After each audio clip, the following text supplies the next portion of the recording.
രൂപതയ്ക്ക് പിന്നാലെ കേരള സ്റ്റോറി പ്രദർശിപ്പിക്കാൻ പോവുകയാണ്.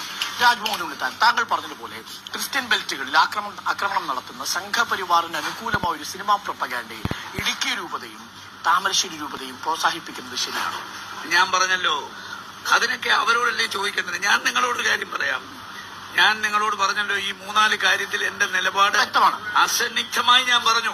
കേരള സ്റ്റോറിയുടെ കാര്യത്തിൽ കേരള സ്റ്റോറി ഇല്ലല്ലോ, അതൊരു കേരള സ്റ്റോറി അല്ലല്ലോ ശ്രീ രാജ്മോഹൻ ഉണ്ണിത്താൻ. ഞാൻ പറഞ്ഞത് ഇതൊരു ജനാധിപത്യ രാജ്യമാണ്, അഭിപ്രായ സ്വാതന്ത്ര്യമുള്ള രാജ്യമാണ്.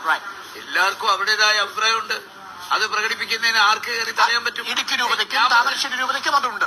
ഞാൻ പറഞ്ഞത് everybody has their own right to protect the constitution as well as. ഞാൻ ചോദിച്ചിട്ടെ, അഭിപ്രായ സ്വാതന്ത്ര്യം നിങ്ങൾ മാധ്യമങ്ങൾ മനസ്സിലാക്കുക. പിന്നെ റിപ്പോർട്ടേഴ്സ് വിത്തൗട്ട് ബോർഡേഴ്സ് ലോകത്തെ പ്രതിഫല, അതാ ഞാൻ പറഞ്ഞത്. പക്ഷെ എനിക്കറിയേണ്ടത് അങ്ങയുടെ ഒരു നിലപാടാണ്.